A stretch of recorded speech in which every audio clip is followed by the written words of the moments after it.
Good morning, everyone.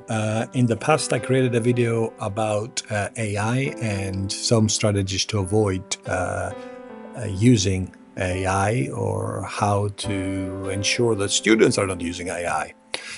So today, I think I owe it to focus on some assessment strategies for designing HE higher education assessments that allow the AI use.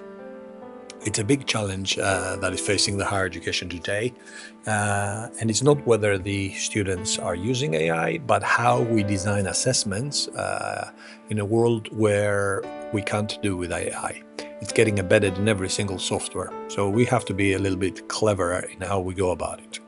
So I'm going to share 10 key assessment strategies that I believe could work for lecturers to allow students to use AI responsibly, maintain the academic integrity, and have meaningful learning experiences for the students and some joy for the lecturers as well. So the very first one is redefining the learning outcomes themselves. So think of the learning outcomes not in terms of outputs, but in terms of judgment. So when we assess students, traditionally, the final product that they submit is what we assess. So if we think of the opportunities that students have to pretty much use AI for any type of assessment we create, or almost any, the vast majority of them, we must shift our focus on the how the students are making decisions, how they apply the knowledge, and think about how do we exercise a professional judgment on that rather than the output. So the key question becomes not can the student produce the answer, but can the student evaluate, adapt, and justify that answer.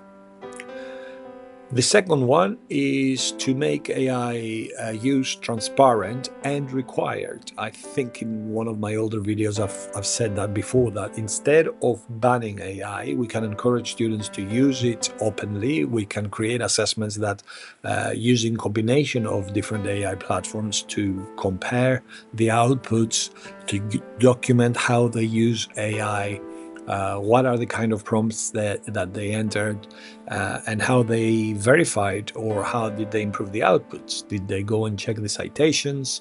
Have they found better citations themselves? Are the citations and the references recent? So it's really rethinking in terms of transparency, and with that you remove the suspicion, you remove the stress for you as a lecturer to be a police officer and a judge, and it helps you evaluate responsible use of AI as a learning skill in itself, rather than you keep thinking that what you are supposed to be doing is catch them on the act. Anyway, the third point, I think, is assess the process, not just the product. So instead of, let's say we have an essay, and instead of just an essay submitted and just that the essay or the final report, if it was a report, is what you are assessing and you're giving value to, think a little bit about the process of how the learning objectives or the learning outcomes rather were achieved by the students. So ask them to deliver planning notes, some drafts, some reflections.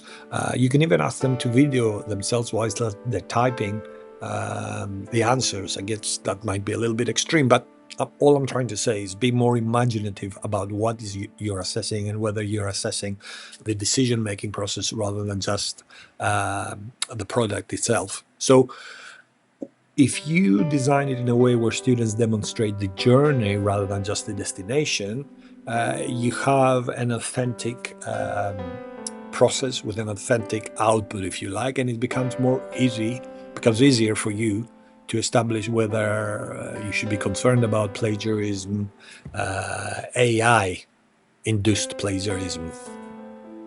The fourth, I think, suggestion I have to make is to add human value as a requirement of what it is that you are assessing. So AI can generate content, it just can't replicate personal experience and professional insight. So as the years progress, it's easier to do in the final years or with master students that have life and work experience. Try to embed local knowledge or individual reflection from industry. It's going to help you evaluate the value added from the human rather than the AI, if they are using AI. So ask the students to add some analysis and interpretation or context that only they can provide. Make it very local to their experience, depending where they're coming from. It ensures that human contribution remains central to the assessment.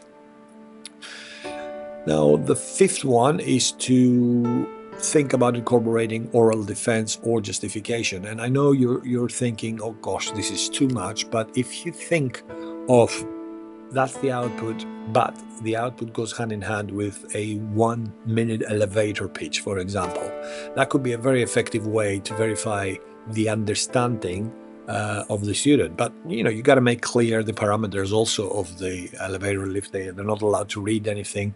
And one of the clever ways that I've seen this elevator pitches work is that lecturers had a panel with a lecturer and a couple of industry people, and they had a jar with questions, so the students could pick up a question and it would be random, and they had to answer that question on the spot. So it becomes a very, very short type of viva, I guess. Or you can ask them to record their reflections from presentations, anything that demonstrates the ownership of the ideas and the process of how they went about it. I realize that is time consuming, but sometimes it's worth investing a little bit more time to make sure that you can sleep well at night.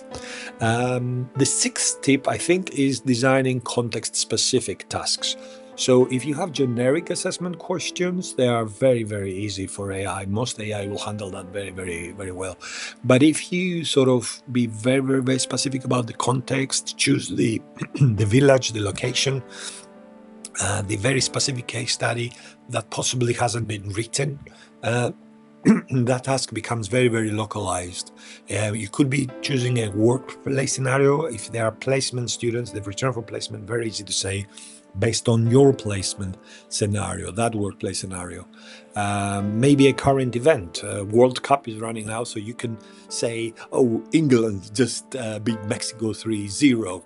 Try to create that as a metaphor to align whatever the assignment you're putting, so that you try to beat the timing of the content that perhaps AI can access. Think about module-specific experiences, something that you said in a lecture, and you align that into the assignment. So the more authentic and contextualized you make the task to be, the more students have to actively engage with the content of what you're asking them to do.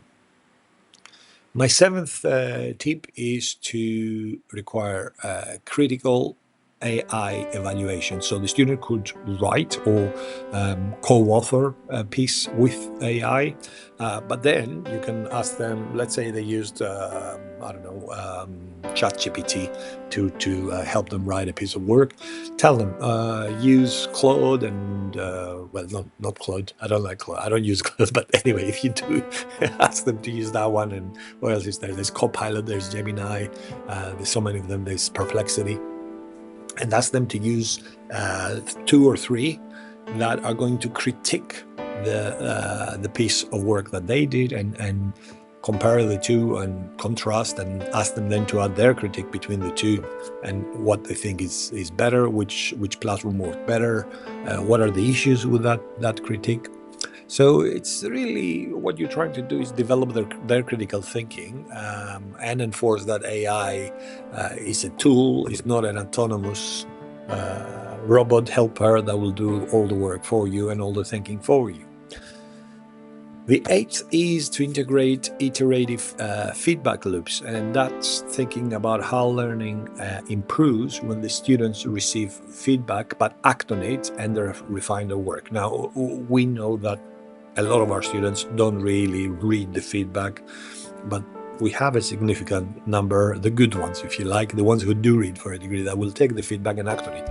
Now, what if we could use AI to help us increase the percentage of our students that actually receive the feedback and they refine their work? You could ask them, if you have a module and you design 2 pieces of work, and the first one is an essay and the second one is a report, you could link them together and say, well, look at the feedback from the first essay, and based on that, try to improve on the second essay. So, you can build even opportunities for multiple drafts of self-review. What I used to do is often I used to pair people or put them in a circle, and whatever they produce, push it to your left, and the person to your left is going to critique your own work. You could use AI, as I said before, to assist on the revision and the review, and keep a log of the different revisions as an appendix to the work. It just gives a richer learning process and shifts attention away from the single submission to the process again. I know all of this might be very, very interlinked, but all I'm trying to do is help give you ideas based on things that I've used in the past and worked. Number 9 is to create authentic,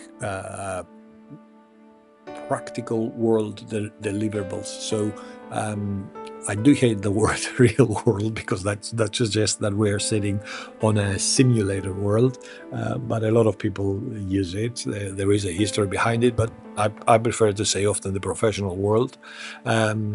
So what I'm always asking is, are the practical implications of the work that you did?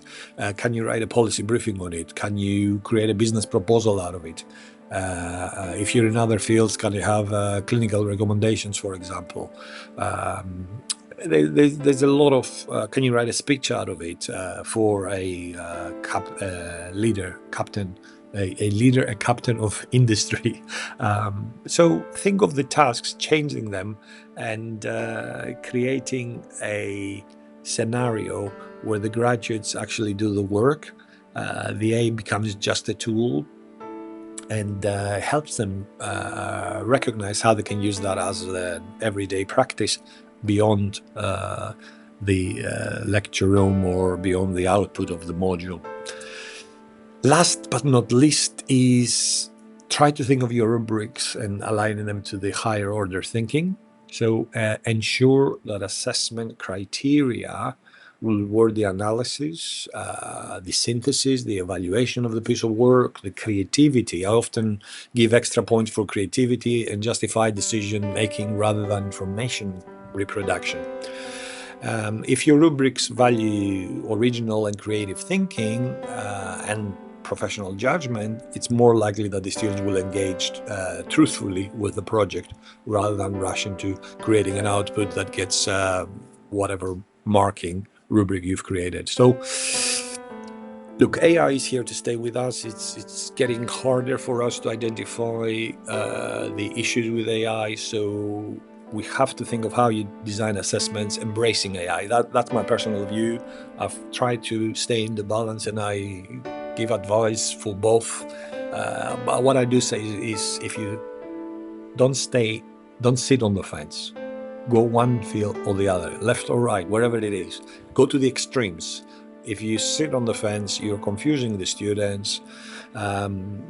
I'm not asking you to embrace AI. I'm asking you to go back to the original thinking of when we are devising curricula, when we're devising modules, when we're devising assessment. The real reason why we do it is because we want to make sure that our students are ready. When they go out there, they have transferable skills, they have contextualized skills, and they have that critical and creative thinking that is going to set them apart from anybody else going out there. Ultimately, I think in higher education, we're there to create the leaders of tomorrow. We're not just there to create managers or robots, and it's a tough job. Our job is getting tougher to create that independent thinking. Perhaps I'm asking a lot, but consider those 10 ideas. Good luck with them. And I'm pretty sure that in 3 months, those ideas will need a little bit more work to keep them current. So add your own. This is a starting point. It's not the destination. but hopefully you've got enough to go on. Take care and look after yourself. Thank you.